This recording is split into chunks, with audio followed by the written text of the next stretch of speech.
Good. Good morning, Good Stefan. morning. How are you? I am well, thank you. Look, we have matching fall colors Oh somewhat. yeah. I got the I got the orange. It's already been snowing here, so Oh wow. I love the way the snow looks. I'm not necessarily a snow frequenter of snowy climates, but yeah, I like the snow. It's beautiful. I like what happens psychically to the entire city when there's snow here How in does it Seattle. go? Well, usually it's Stormageddon, Snowmageddon, and people who shouldn't be out on the roads in vehicles that should not be out on snowy roads are out, and there's traffic jams, and people panic, and there's news reports about stay inside, don't go to work, and so there's this competition between the urge to produce and the interest in just like having a snow day Yeah. from Yeah. like all the kids want to stay home. Yay, it's a snow day. Sure, But now sure. with distance learning, even snow days have kind of been ruined. Well, I was But gonna say, oh, go ahead. Go ahead. You finish first. but ultimately what happens is if the snowstorm is a good one, eventually the city is paralyzed, and that paralysis creates the greatest psychic quiet because people just have to give in, Yeah. right? They just give in. And snow also makes things acoustically quiet.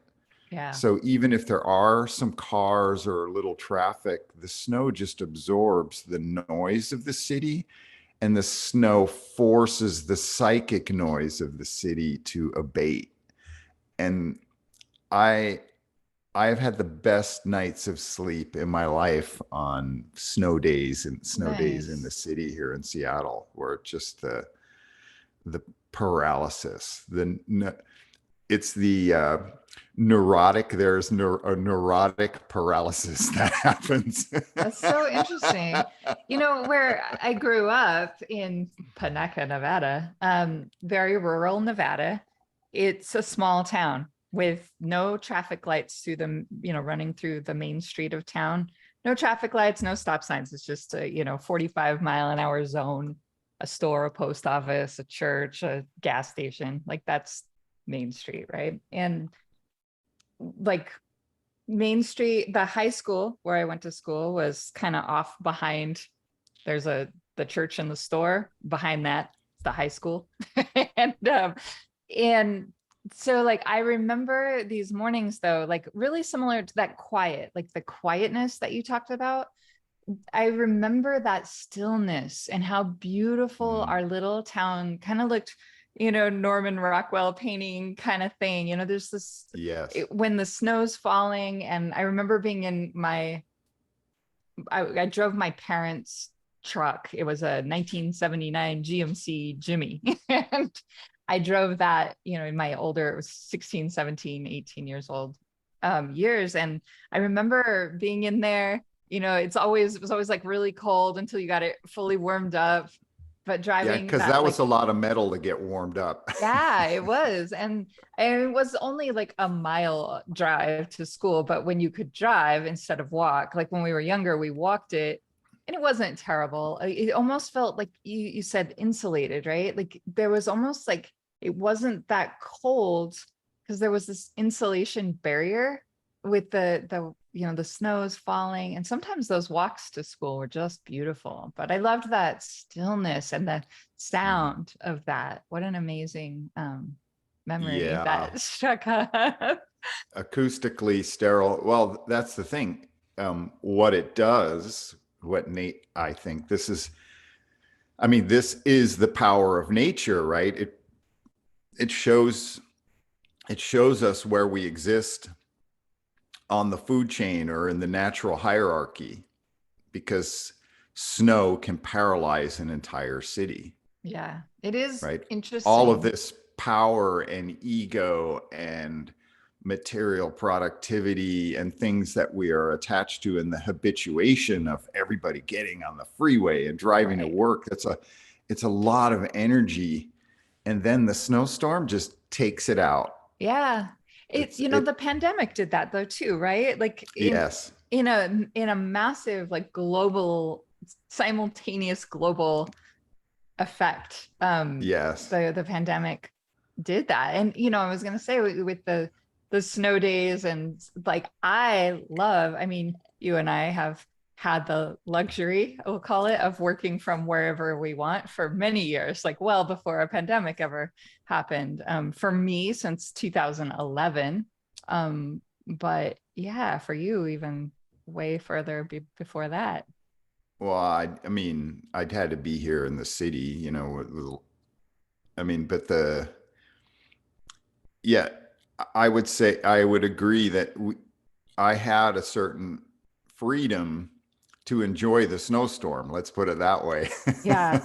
Yeah. And that's Right? something that I think, with the remote work, if people manage it well, I do think it's very easy to lose track of productivity in the traditional sense.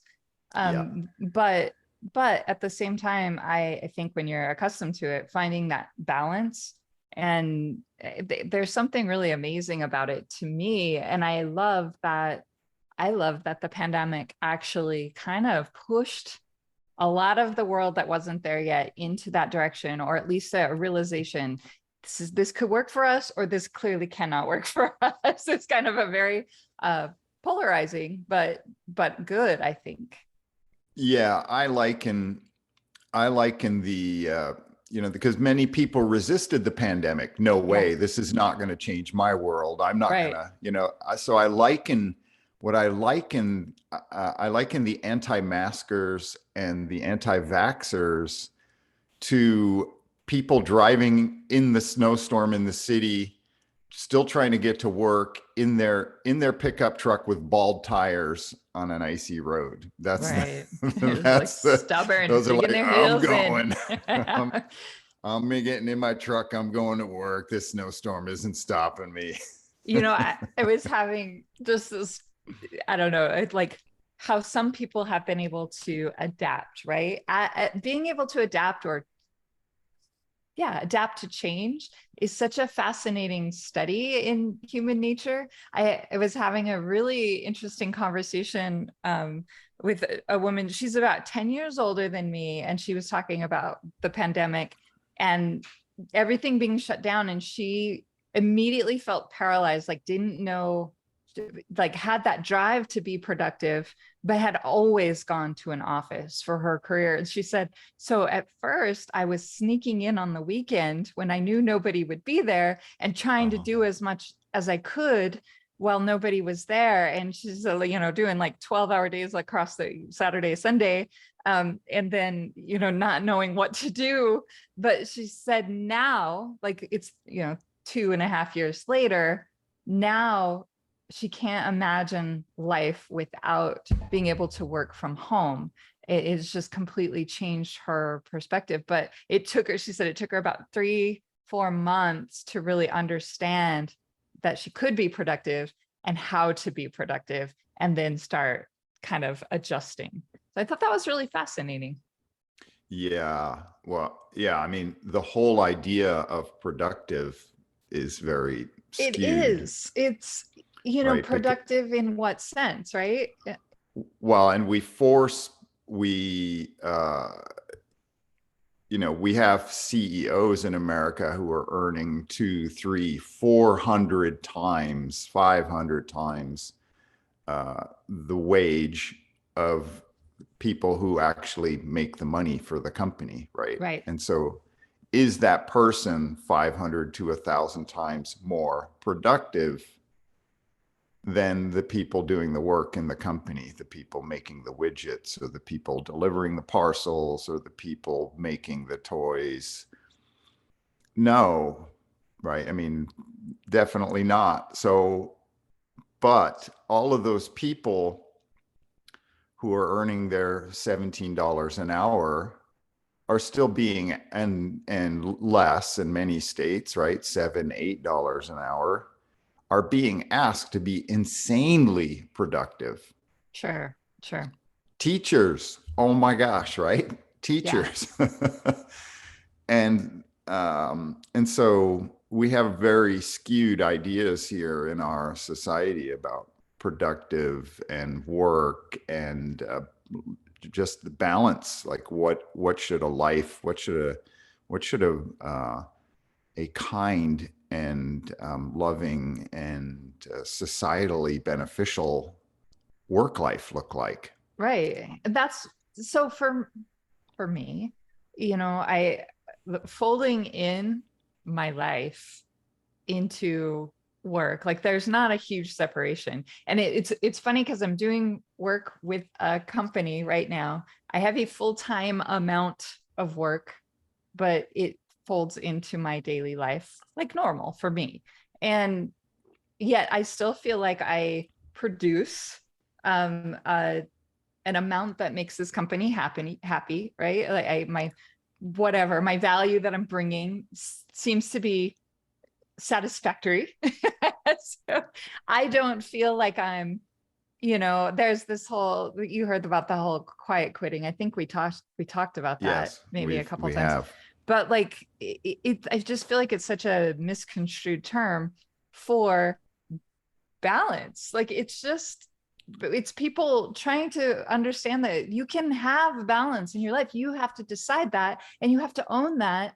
And a company like may try to tell you that you don't get to govern that, but you do get to govern that in your life. And I think collectively, if we all, stand together and say, no, this is how life should work, you're still going to get stuff. Maybe we're not, you know, 10 timesing our income year over year or whatever. Maybe that slows down a little. I don't know what we've become in that way. I hate that, honestly. Like our numbers have to be better than they were last year every year. When does it stop? When does it level out and we're just, this is Well, good, this is healthy.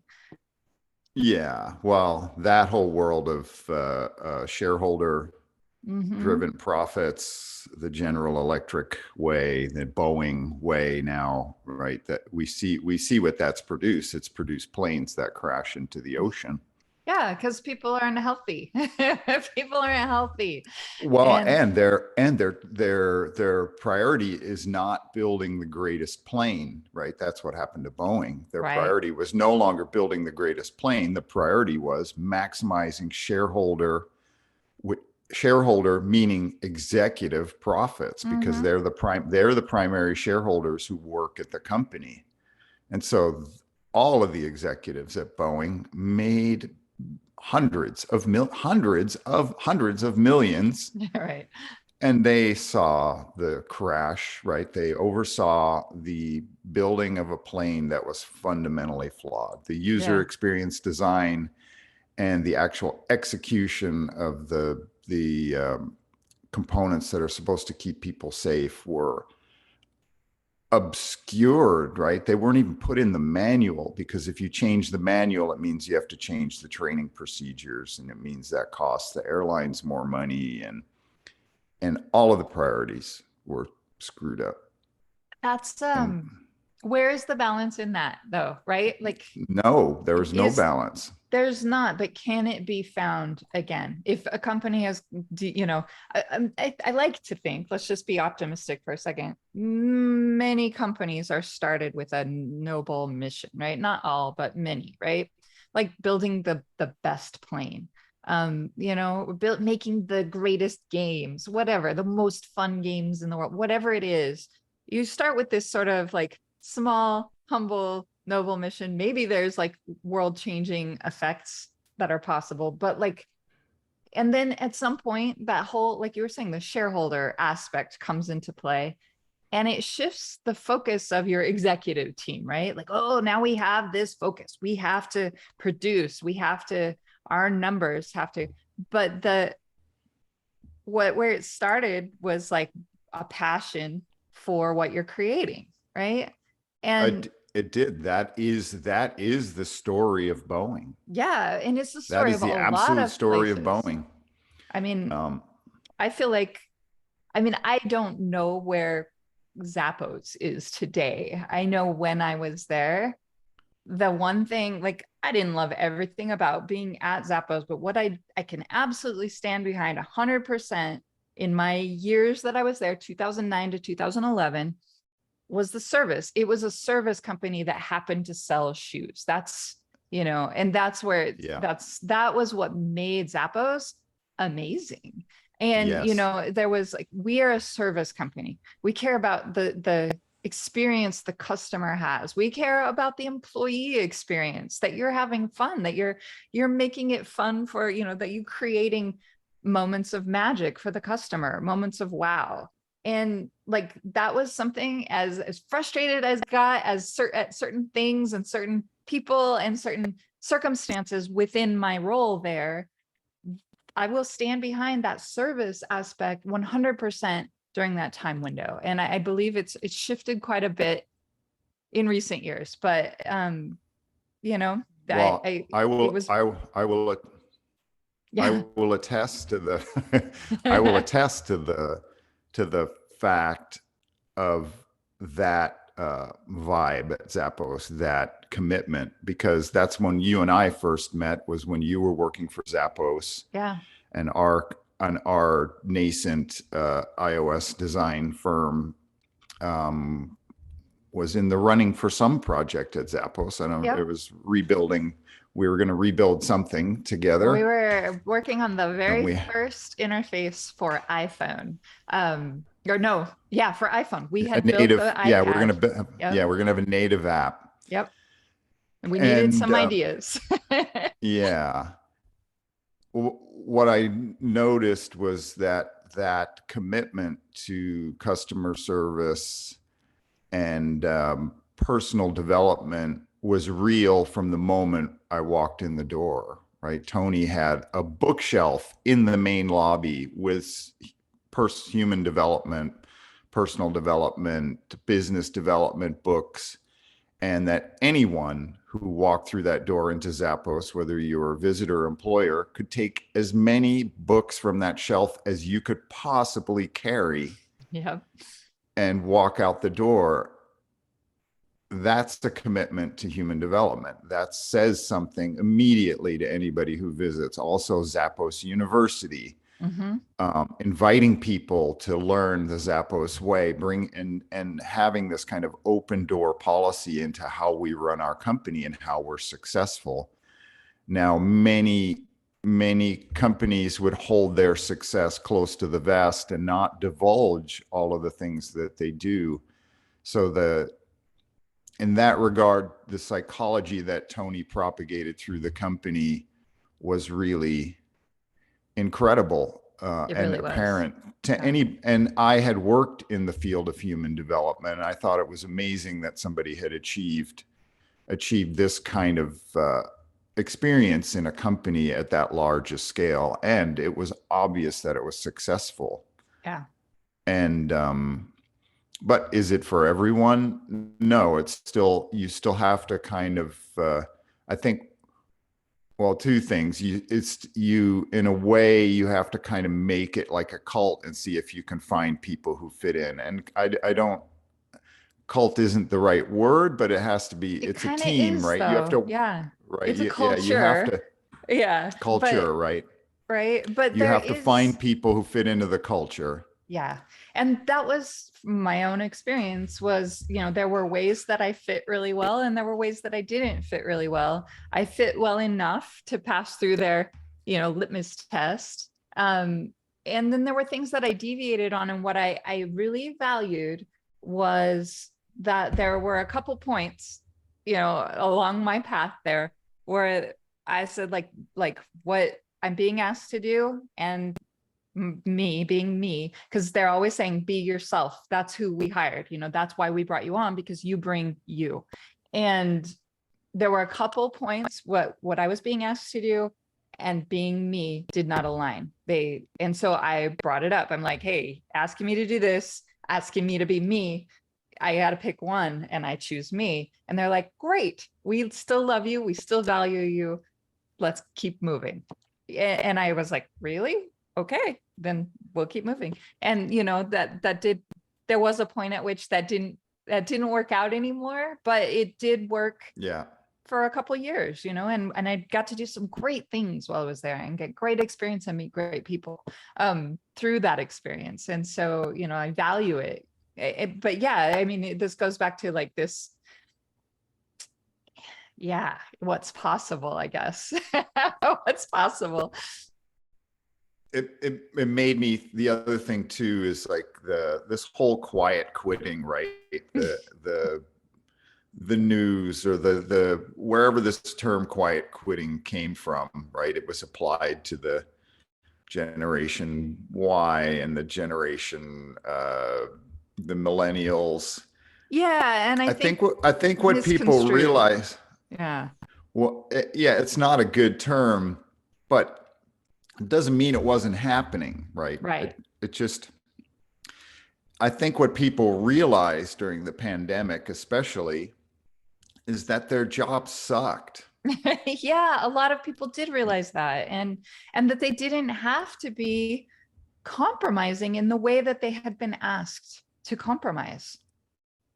Well, the thing is this is the thing about being young, is because you're not necessarily looking toward the future or towards long term, and so there's benefits to that because you can be more, the potential is you can be more in the moment. But this quiet quitting trend is people quit and then they realize after 6 months, 9 months, it's like, holy shit, I do need to find something to do. I do need to work, right? Right. I still need, I still need income. And so we're on the other side of that now, right? We see Amazon laying people off. We see Elon firing, at least in the tech industry. There are other Right. sectors where people are really busy, but in the tech industry, there is there is no more quiet quitting because people are just getting fired.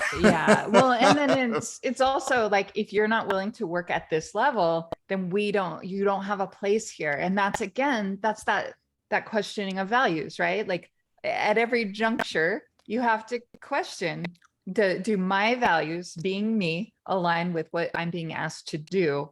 And if not, you have to make a decision. Are you going to compromise being you so that you can keep your job? Or, is there a way to merge the path? Or is there, or is it you choose you? I'll always choose you. I kind of, maybe, not something I'd recommend to everyone, but I've kind of always stuck with being me. Sometimes that's meant, Yeah. going off without a plan. I don't recommend that for everybody, but it has worked out very well for me. Yay. Yeah. As it has for me, most of the time. Why do you think that is, though? Well, uh, I've always been self-directed because no one ever encouraged, right? Like this is the origin story that I tell myself. It may or may not be completely true, but my origin story was, right, physical labor. Yeah. Got to do the A physical lot of hard labor, work. and we got it right. Like it's all about the labor, doing things, getting up on Saturdays, turning the garden over, weeding, doing whatever in and around the property. And there's no encouragement for doing a good job, Right. right? You It just just, work have to do has to it. get done. Exactly. Work has to get done. There's no encouragement, oh, you did a good job, or you're getting better at weeding, or Or none of here's your that. It was just allowance. like, Yeah. do it, do, do it. Yeah, no, there was no allowance. It's just do it right, or figure out how to do it right, and no coaching, nothing. Right. So Right. everything is so maybe for you and me, but certainly for me, I became very self-directed in life Yeah. because I had to decide what was good, when to encourage myself, where to go outside of the labor camp that was home. Yeah. right? Because there was just there were no there were no rewards there. There were no overt rewards for me other than, oh shit, I got that done, so now I can go play soccer with the neighbor kids or Yeah. whatever. I just got to get this done Get it done so so I I can can have a get out little of free the time. Go be right, a so I kid can for a just go minute. climb a tree. Yeah. Yeah. And so this so when somebody gives me positive feedback, I don't even recognize it as positive feedback because it's just not a mechanism that motivates me, Right. Right. You right? know what? It's Maybe that's a I'm lot of just it. so I'm just internally motivated. It's like, I like that. That's interesting. I'm getting good at this. I'm not getting good at this. The only or the few places, there are a few places where, or circumstances in which I accept positive feedback or positive motivation is where I see somebody in my life who is obviously more skilled or who I really respect in terms of where they are in their experience or their talent. Or, like, say, I have a few friends that I rock climb with, a couple that they're my age, but I recognize them as highly skilled. And when they give me positive feedback or they appreciate how well I climb, I'm like, thanks, I appreciate that. Right. Yeah. Like Like that I feels good. recognize it. But for anyone else who I haven't judged as good or better or worthy in their field or in their avocation, if I hear if positive feedback comes my way, it just doesn't even register. Yeah. Yeah. Like I had a friend at my friend just last night gave me a compliment, and I just went off on I just right away I went off on some story about something relating to the compliment, and she's like, the correct answer is thank you. Yeah. You know, it took me a long time to learn that one too. Like, just thank you. That's so funny. Just thank you will do. That's so funny. I love that. and Yeah. and so I had a thought about this. It's actually a gift to accept a compliment, right? Because somebody is putting love or interest in our direction. They want a connection. They want us to feel what they feel about us. Yeah. If they and so being able to say thank you and fully receive that compliment is actually a gift to the other person. It's not taking anything, it's actually opening the world up to this kind of deeper communication. And so my job is to be more aware of compliments and take them in because it creates a bond. It creates an opening and it creates a bond. And it is a when we allow people to love, um, it's better for everyone. Let's put it that You know what? way. I Right? think that's really It's well said. You know, like not shutting it down, not pushing it off, but actually embracing it and accepting it, but also by accepting it, you're in a way cultivating it as well. yes, we're cultivating positive feedback. People being interested in looking at the positive in others and remarking, Yeah. um, making those moments remarkable to each other. Yeah. Oh, I like that. I like that a lot. We went all over Yeah, the it's funny. gamut. Yeah, We went from quiet quitting to compliments, but quiet yeah, I winter mean, mornings to quiet quitting to quiet. Yeah. but like I actually, there was something that kept popping up in some of the descriptions. You didn't use the word magic, but the word magic is on my mind. It keeps popping Mm. up, and I don't know if I'm force fitting it, but there's something. um well, I mean, like, look at what you were just describing, right? Like accepting a compliment. Like, to me, there's magic in that. There's magic in giving a compliment, and there's magic in accepting it. And I think, like, okay, so a little bit of a digression, bear with me, but magic. Um, I keep thinking of it in terms of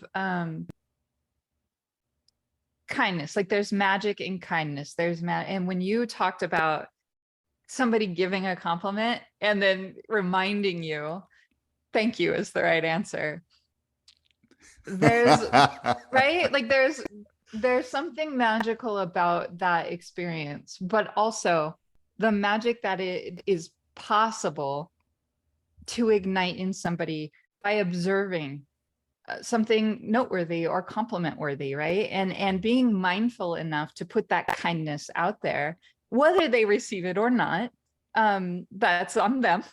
but the mindful cultivation of these little moments of what I would call magic. I think complimenting someone or receiving a compliment is absolute magic. I think it's as magical as watching the sunset or rise. And like, I want to build more of those moments in my life. I like practicing gratitude, right? I've made a mindful practice of gratitude, but I've never made a mindful practice of magic. And I think that I want to do that this month. This is like my little objective. I want to experiment with the mindfulness of magical moments, and capitalizing on those in this energetic way that we often talk about, right?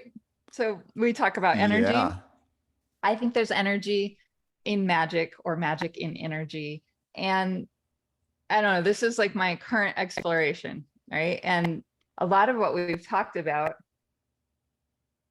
quiet quitting aside, maybe there's some parallels in there in quiet quitting, but the quiet, the stillness of the snow, and the best sleep you've ever had during the snow days, right? Like, that's magic to me. And that's the kind of thing Hmm. that like those create these explosive feelings inside me when I hear you talk about like best sleep I've ever had, like some of the best sleep I've ever had is on these. And like, it totally conjured up these memories that I have of small town Panaca snowy mornings, right? There's the stillness and that sound. I don't know how to describe that sound in any way other than that's a magical sound, because it's still and Well, insulated, but it's open and empty. vast. Yeah. Yeah, Right. empty, like being on a mountain in the middle of a desert, right? It's acoustically sterile. Yeah. Yeah. I mean, yeah. And vast. While Yes. feeling insulated, it's also just completely open and Yeah, endless. because all the noise is gone, right? Like all Yeah. the noise is The gone, so distraction is gone. we can see through the noise, and that's this kind of that's the neurotic paralysis, right? When the neuroses are gone, it's a lot easier to see You know, way off into the distance. I don't think I've heard the term neurotic paralysis before. I like it. Well, I It's an don't I interesting don't one. think I've heard it either, but it came out, so Yeah, but it I is like, won't. it's a fascinating concept though. If it's like those or like sensory deprivation tanks. I did one Mhm. once and it wasn't for me, but I know it's like a lot of folks who are into those are really into those. That it works well. For me, I was just cold the whole time, even though it was supposed to be body temperature. All I could think of is how cold and uncomfortable I was because I was cold. So I couldn't Yeah, let go of that. I was wishing that it I was could annoying. adjust the temperature. Y- Yeah, just bobbing Yeah, around, it was freezing. annoying. It was annoying for me because also I was tall enough so that depending on where I was floating, my head might touch the one Bunk into wall the at one top. end or Yep, and then your feet. my I feet was at doing the the other. same. That's so funny. But yeah, I did try it. But yeah, but the sound, right? Or the lack of sound, the lack of sight, the lack of like the sensory deprivation, I think that nature gives it to us in that snowstorm sense, right? Nature gives us, it's like this, Yes. it's like it puts everything on mute that isn't important. But the things that come through are important. Well, we are, again, that is the I am nature. All of a sudden we are allowing our connection with nature to come to the forefront. And all of this talk reminded me of something that I haven't thought about in years, but I remember um, when I worked for the university in Pullman, I had a staff of student paraprofessionals, resident advisors who managed residence hall floors, the RA, for Yeah. people who went to Anima House School like mine, like Washington State University. The RA was like the uh, at one point, in one way, in charge of the party that was always happening, and also in charge of managing the fallout from people who were partying too much.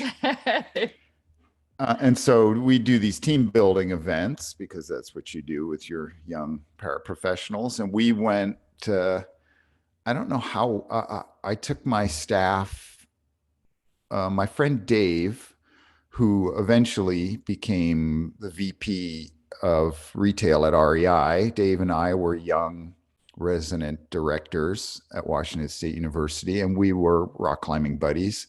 So we were like, let's just take our crew to the wilderness. So I don't know, we drove 50 or 80 miles from Pullman, maybe somewhere less than 100 miles, but into the extreme southeasternmost corner of Washington State on the Idaho and Oregon border. And this is just the middle of nowhere in a little town called, near a little town called Anatone that had 89 people, right? You could welcome to Anatone, population 89 when you roll through town. That's awesome. And then there's a little park called Field Spring State Park near the Grand Ronde River, and it's just so remote and so empty. And so we stayed in this lodge.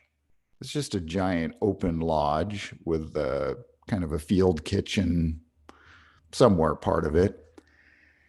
And it was just cold, and everybody decided to, we had a good time. I don't even know what we did there. We just ran around. We played some games. We played some initiative games, little outward bound type stuff.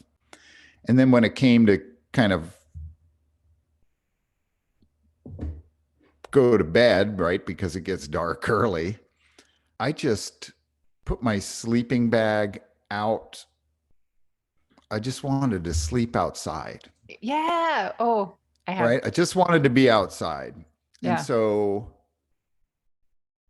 I just I had a bivy sack, I had my foam pad, I had my sleeping bag, and I just slept outside.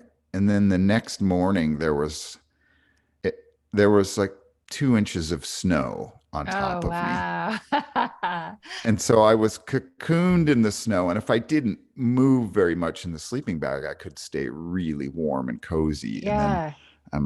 I'm looking out through I'm in the mummy bag and I'm looking out and the snow is coming down. And I'm like, how long can I stay here? How long can I Yeah. stay here? That's so And cool. it was such a beautiful, I had forgotten about it until we've been having this discussion. Yeah. But at that point, and I didn't have the spiritual awareness to understand it. I just knew that it felt cool, that I really loved it, and that I was really glad that I was the one out there in the snow. And I just thought, how amazing. I'm warm, cozy, Yeah. and I'm out here in it. I'm buried in the snow and it's coming down and everything's quiet. And I'm a human and I've spent, right, and I am part of this somehow. I didn't even have that necessarily, that understanding, but it felt so good. And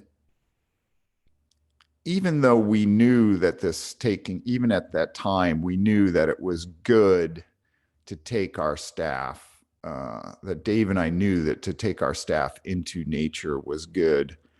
I don't, I know that I didn't fully understand the spiritual and emotional and the cellular implications of what it does when we take people into nature to that level so far away from Yeah. their ambient reality. And again, that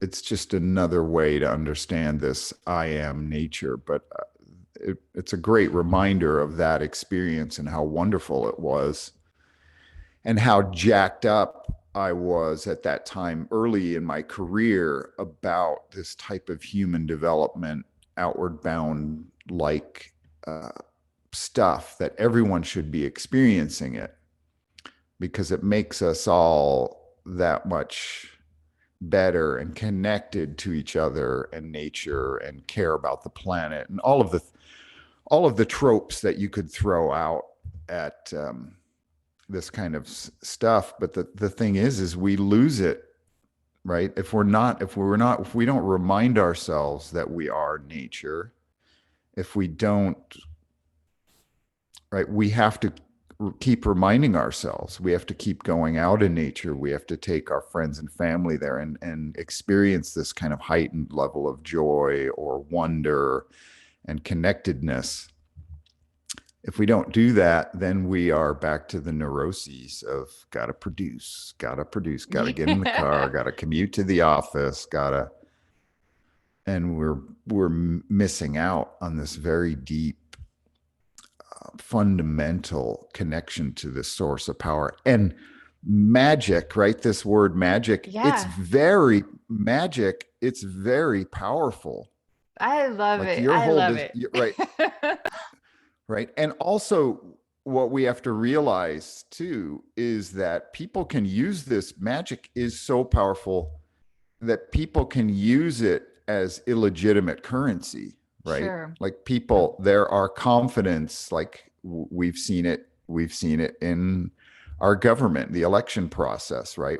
There are confidence men and women out there who are willing to tell people what they desperately want to hear, but they don't mean it. They're using this magic of attention. Like I am giving your grievances attention. I am telling you your grievances are valid when they may not be valid. And so you're giving this kind of affirmation, but it's illegitimate currency. Right, Yeah. it's not, it's the means isn't to connect to a beneficial end. The means is to use your power to influence people for your own good, not for the Right. Not for the universal greater good, or good. not for the greater good. It's creating uh, it's illegitimate currency that's creating a dependency, right? Yeah. Let's call it a non-beneficial dependency with someone, whether it's a politician, whether it's a guru, whether it's your boss, whether it's a coworker, right? It's like and so magic is very powerful, this kind of connection magic that we have, and the laying on of compliments and knowing how to build bonds with people, um, it's very, very powerful. And so It's those who wield it, right, like Donald Trump has um, a fair amount of power and magic at his disposal, sure. but Yeah. it's a lot of it's black magic, and a lot of it, most of it is illegitimate currency.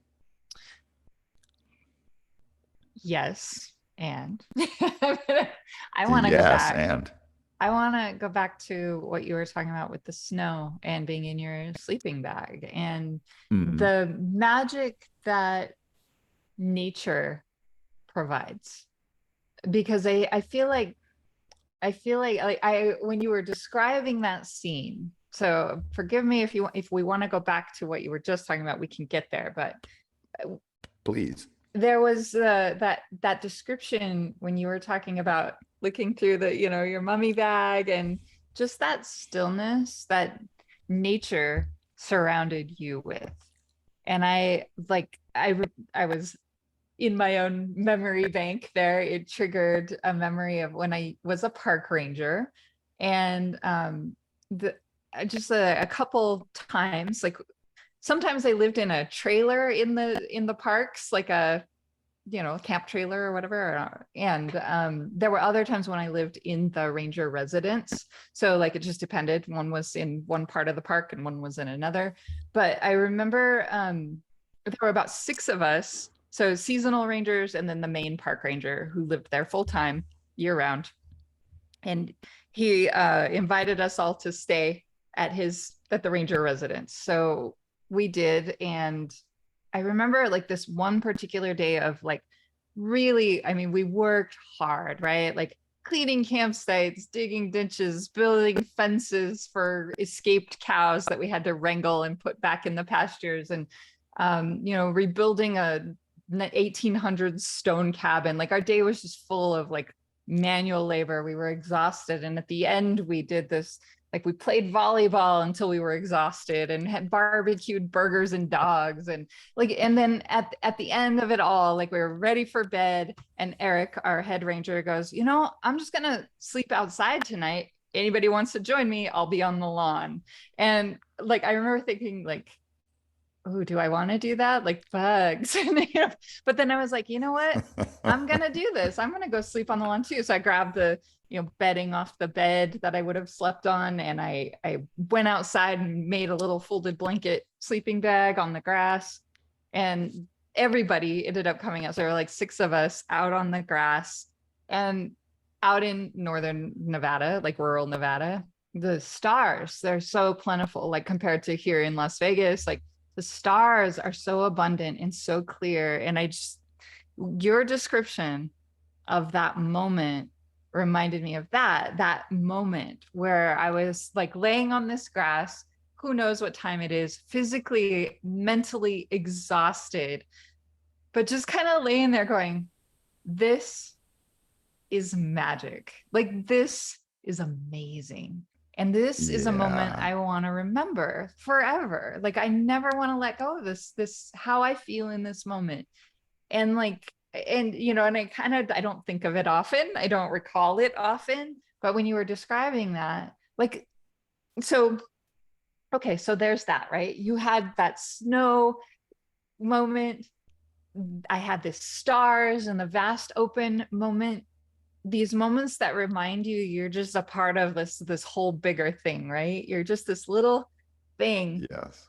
And I want more of that in my life. And so like this balance that we talked about early on, like work and working remotely and like all of this, to me, I'm constantly iterating through how to increase those moments in my life. And I remember when we worked for that same iOS company, Wednesday mornings I dedicated to morning hikes out at Mount Charleston. And that was one of those things. It was like, you could get out there early. I'd be back for the 9 a.m. stand up, whatever. And it was, could go out for a couple hours and just be in nature. What a beautiful way to start a Wednesday, right? Or any day. Mhm. but Yes. but yeah, like I I have been lucky enough, fortunate enough to fold a lot of those sorts of moments throughout my life, but I'm at a point now where I want more of that. I want more of Yeah. those moments. I want more of these moments. Um, Yeah. And you reminded me of another moment that had been long forgotten. Was actually an outward bound experience where I was with uh, 7 other educators. We were a patrol of 8, people who worked in education while I was working in student services, which was close enough. And some were coaches, and they were 8 of us from all over the United States. Some were coaches, some were music teachers, some were, grade school teachers, some were, and we spent 2 weeks hiking together in the Colorado Rockies. All of it was above 10,000 feet, and quite a bit of it was very grueling. So as soon as you started describing working as the ranger and spending a day, doing labor, one of the things that physical labor or exercise or sports does is it takes the neuroses out of you, right? Yeah. You have to focus on the labor or focus on the sport or whatever activity, whether it's mountain biking or hiking. You have to pay attention. And so that is taking you away from the neuroses of, I got to produce, I got to be in the office, got to write that report, got to put that proposal together. Takes us away from that and into the silence or the greater part of nature. So we're out in it every day, right? And everything we need for the 2 weeks, well, for a week at a time. In the middle of the 2 weeks, a truck came out into the Maroon Bells wilderness and met us at a trailhead, and then we would do a resupply. But otherwise, we didn't see anybody. We didn't go to any stores. We were all packing the same lumps of cheese and oranges, and we're all pooping the same color because we were all eating the same granola, right? All of us. So there's this camaraderie and the joy of being in nature and the joy of being in the struggle together. And we had this one pass to climb over, and it was maybe 12,000 feet. It was significant, 11, 12,000 feet. And we didn't know if we were going to make it over this pass, but we went for it anyway. And we ended up, it started getting dark and we were at the top of this pass. And we're like, we can't climb down. It's just too dangerous to climb down this pass because it's snow and scree. And so we're just going to stay up here. And there was just enough room on this little ridge that we carved out a platform in the snow for all 8. Well, there were 8 of us, and yeah, there were 8 of us, I think, and the patrol leader, or maybe there were 7 of us and the patrol leader, but only enough room to create a little platform in the snow. And we zipped our sleeping bags together because we couldn't really afford to, like, have one of us roll off the edge Oh of the my gosh. pass, Can right? you So, imagine? right. No. So first of all, we're giggling like a bunch of third graders who are having a sleepover and have to sleep in the same sleeping bags, right? And who's spooning with who. And so we get all cozy, we're in our sleeping bags and we're giggling, and it's really quiet. It's not a windy night. The weather is in our favor, but we're still all laid out on the snow on this little ridge that's 1,000 feet down on either side. And we were treated to a meteor shower. Oh, wow. So it's like all of a sudden somebody's like, "Did you see that? Oh, what? Oh, and did you see that? Oh my God. And did you see?" And all of a sudden, the sky. And as you described, when we are in the mountains at altitude and we're away from all of this ambient light pollution, there is more light in the sky than there is dark, right? That's the experience I've had in at altitude on Mount Rainier and in climbing in Colorado and in certain places way deep in the wilderness.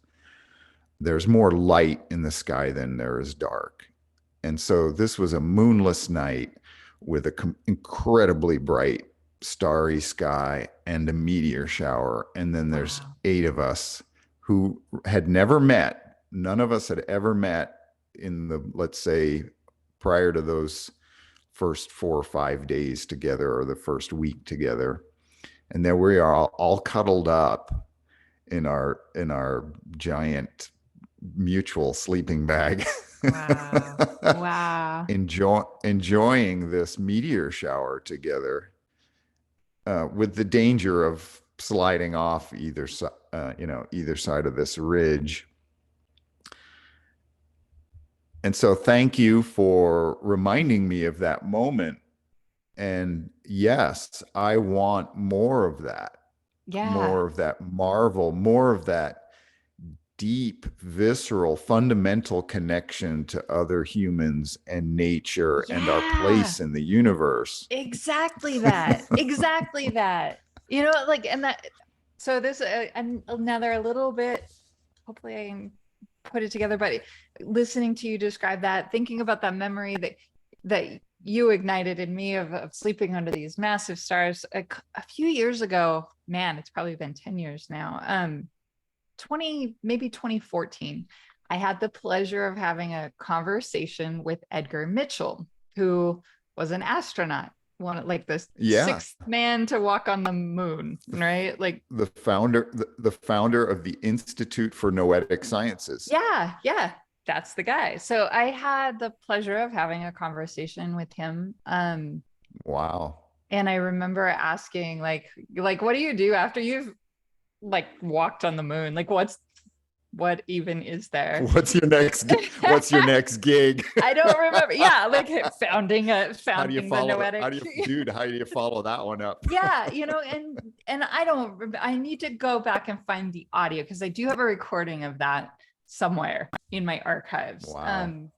But what a cool conversation. I remember most though when he talked about when you leave the Earth's atmosphere and you look back, like you look through the little window and you see just how vast everything is and how small the earth is, and just how much you realize like that you're just such a tiny piece of something so much greater.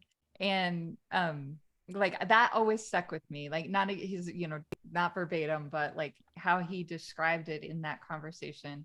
Now I have to go dig that up between now and our next conversation. I got to go dig that recording up. And I always wish that I had asked better questions because I think I was very inexperienced at interviewing. And, it was just an opportunity came up on the spur of the moment. And I was like, I got to record this. It's Edgar Mitchell. And he has since passed Yeah. on. And, it's just what a once in a lifetime kind of conversation. Right. And anyway, I got to go dig that up. But I remember that. And that relates so much to that, exactly what we're talking about. Right. Like there's magic in that feeling though, like even feeling small and a part of something greater. I feel like that's so much of this conversation that you and I have is that it's energetically that we're a part of a much bigger system, and like we have the capability to connect and transmit in this much greater way, whether it's like in our little sleeping bag and absorbing whatever nature is around us, or accepting or delivering a compliment. Like there's so many ways that I think we can practice little activities that get us closer to that feeling of and connectedness with the vastness that's all around us. Does that sound bonkers? Did that make any sense? No, it makes absolute sense. It just, um the thing about these conversations is that they snowball. Woo! Yeah, it's very true. Like we go in a Right? million Like, directions. We're an avalanche. well, I'm trying to stay focused. I'm trying to stay ahead of the snowball here, but Yeah, good luck with me, right? two two things. Um, One, my neighbor was actually a good pal of Edgar Mitchell No and way. was on the board of the Institute for Noetic Sciences. That's amazing. I am currently a member of the Institute for Noetic Sciences, although I don't really know what that means because you pay your dues, and then they send you a bunch of emails, and then there's presentations you can watch online. But I still haven't figured out what being a member of the Institute for Noetic Sciences means. Yeah. And the same with being a member of Mensa. I don't really Yeah, like get what do what you it do with that? You means. get a little credit. You get to, What it's a do I? conversation piece. It's a bunch of nerds arguing over things that I don't really have interest in. Um, In a way, have we but created our own in this? yes, we have. This is our own. This is our A own. This is special club. This is the Institute of Jamie and Stefan. Uh, Institute of Two. yeah. Um, the I can't remember what the other thing that brought up that it brought up,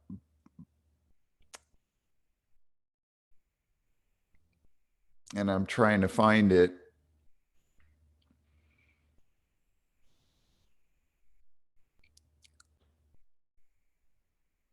and I can't. But I was so like, if I'm I gonna maybe stay if I really let go, quiet. but it's this the more this whole more part of it, and the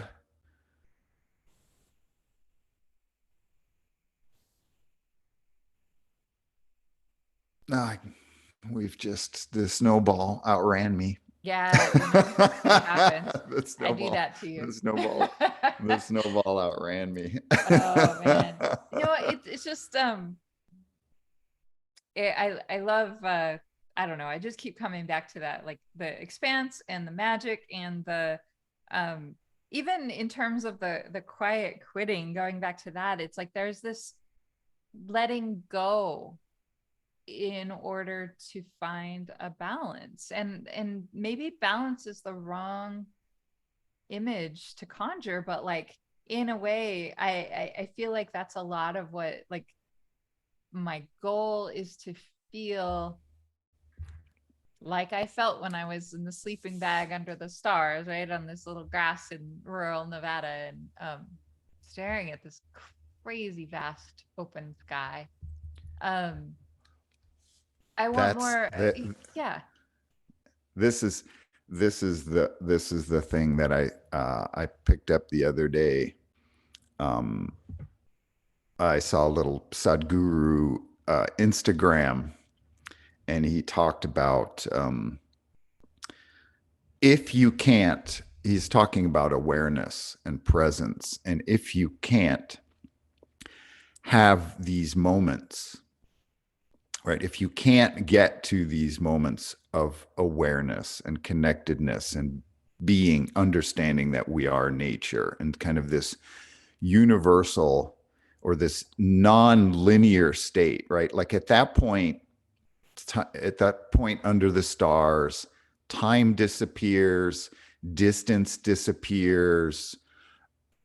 You're just in it, Yeah. right? You You're just in it, are. and there's nothing outside, there's nothing that exists but the vastness, right? And so if we can't have that, or if we can't achieve that,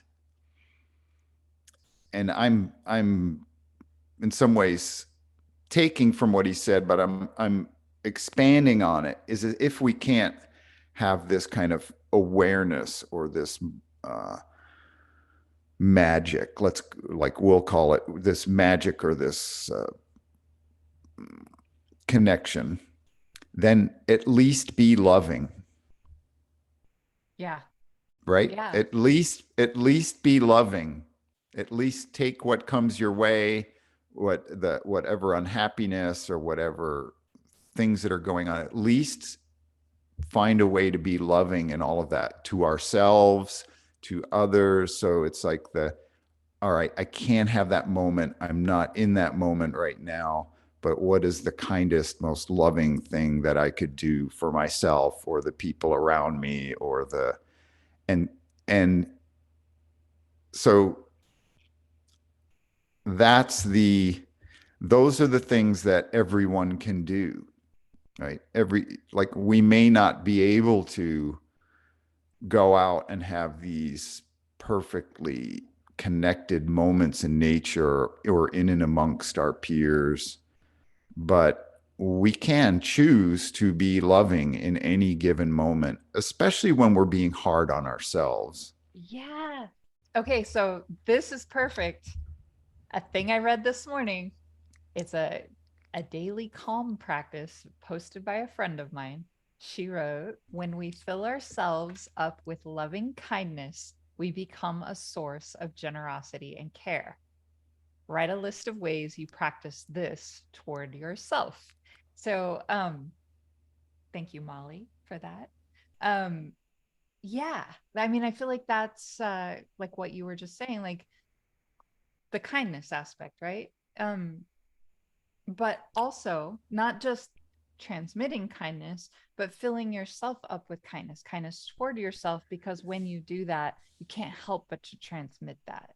And that's something like I feel like I need ongoing practice with this, which is why I, read things that Molly posts and that, the universe, my little notes from the universe and whatnot. I love those things because they're gentle reminders of the headspace I want to be in. Yeah, there that's practice. That's practice in the absence of this kind of universal, ineffable, uh, inextinguishable connection to the Yeah. universe or nature or God, whatever we want to call it, but it is the thing that is greater than anything we can imagine, right? Is it It is, magic? yes, yeah. Well, it is magic. Yeah, again, um, we can use there are so many words that we can use, right? And Sure. magic is a very understandable term because it's like, how does that happen? How does Yeah. that work? Oh my What? gosh, that has blown my mind. My Yeah. mind cannot comprehend how that just went down. Oh And man. that is the nature of the universe. The universe is beyond our understanding, right? Like we can't possibly wrap our mind around it, even if we are, even, and especially if you're Edgar Mitchell and Right. you've been out there, you've been around the moon. Walked It's on the like moon before. oh my gosh, there is even more to comprehend, or there is even more uncomprehensible available to us if we just open up, right? There is more magic beyond our imagination if we just open up to it. Which sounds so simple, but it takes practice. I think Well, it takes mindfulness. yeah, I mean, here at the Jamie and Stefan Institute, we are purveyors of the ineffable. We are Magic we 101. we're waltzing around in it here. We're dancing around the subject of the uh, vastness of I the do like universe that. every day. I like that a lot. I had a really good quote on magic that I was keeping on my desk. And of course, my desk has gotten a little out of hand. Oh, I found it. Okay. I'm going to read it. It's, yeah, I don't know if you know Christina Tozy. She is co-founder of the Milk Bar. She's a baker, Yes. Yeah, but sure. she had a TED talk, and I took this quote from Christina Tozzi's TED talk because it really met me where I was at. It says, Mm. "Magic is the feeling when life transports us from the ordinary to the extraordinary." And I just thought, you know what, like, yeah, life transports us from the ordinary to the extraordinary. And that to me, like, when I heard that, I wrote that down probably 6 months ago when I first saw and I've kept it here on my desk. It was buried under some other things until we had this conversation. It didn't really prompt today's conversation in any way. I think what prompted the conversation today for me in terms of magic was the start of December, and it's a cold and brisk month, and like there's something about the cold air that really ignites the idea of magic. And I think it's just that whole Christmassy thing.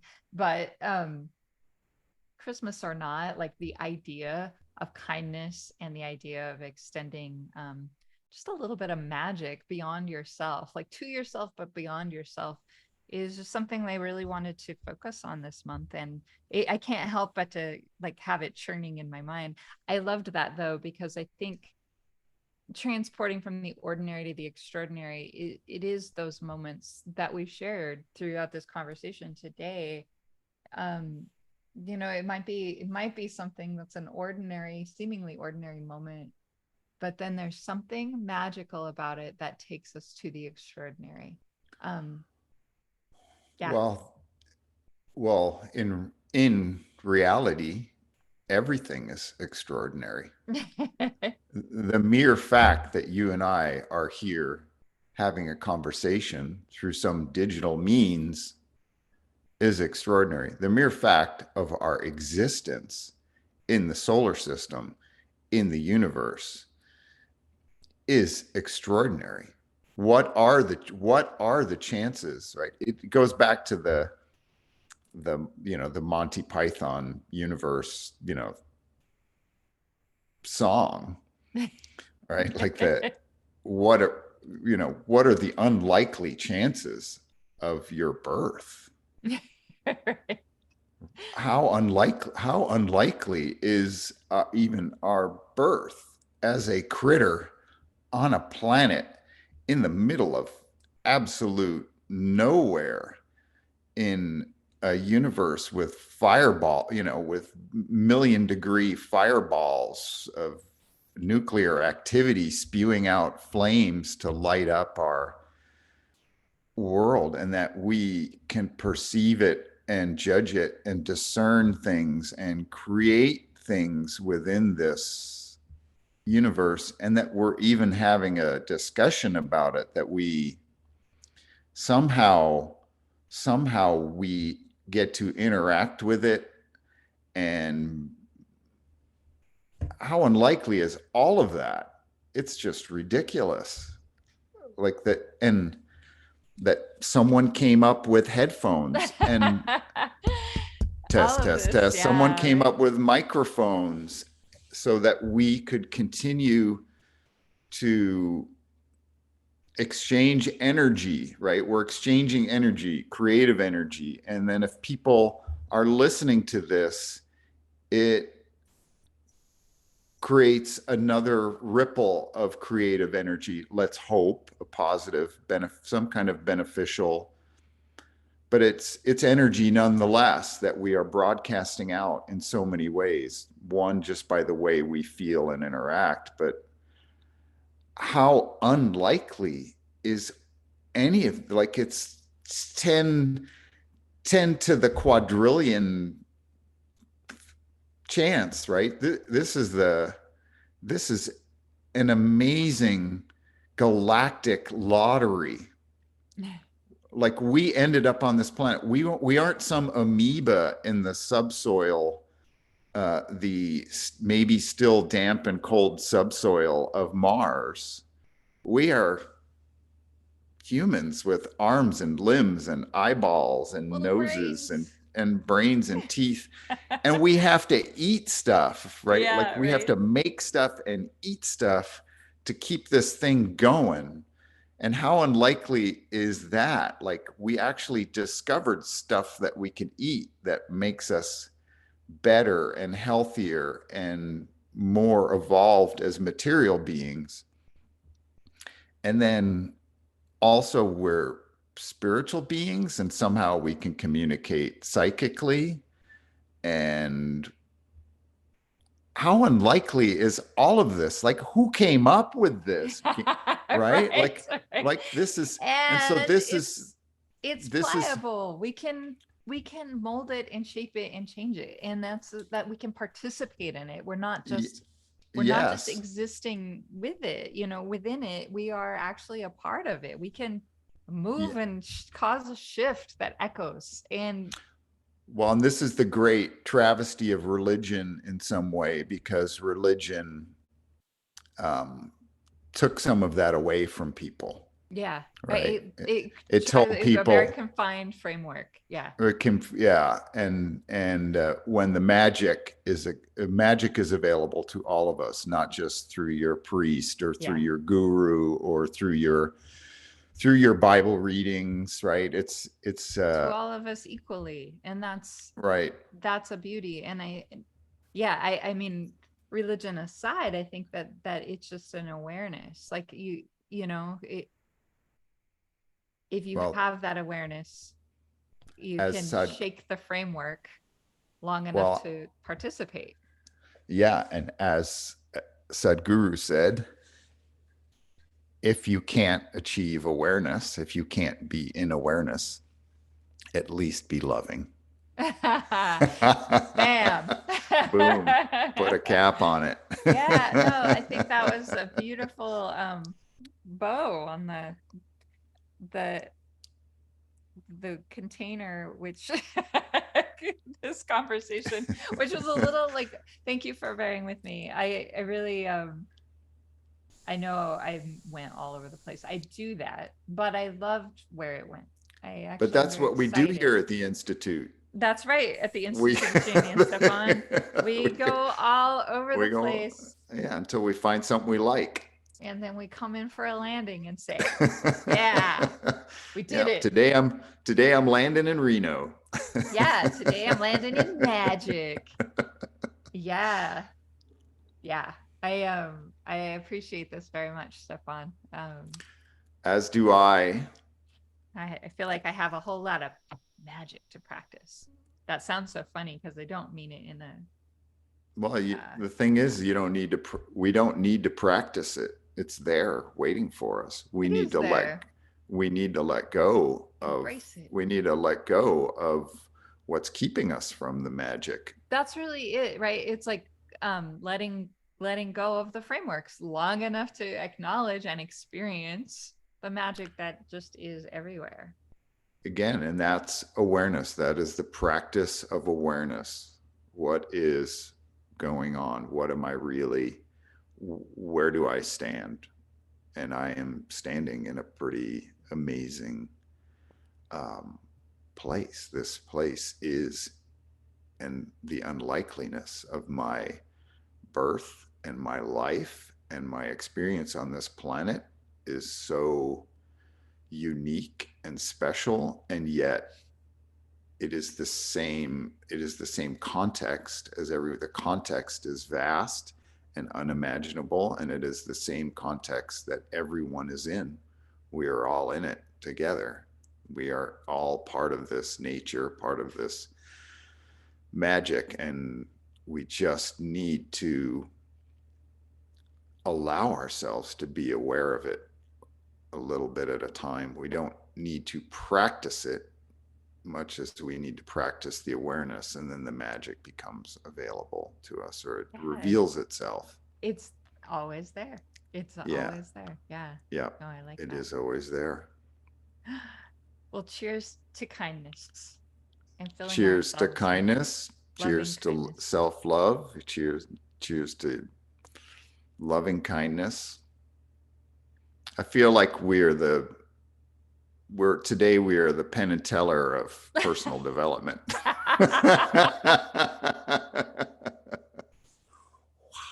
Only neither of us were silent. No. Oh, well, I don't know. I feel like that brings us to such a good place to like Yep. it gives us a lot of pondering and letting go to do. And yeah, I don't know. I love this. I feel like I have yeah, I had my week was filled with a lot of ups and downs, and I feel like this is such a great reset for me. A great mental like, okay, here we are. Start again. Let's go. Yeah.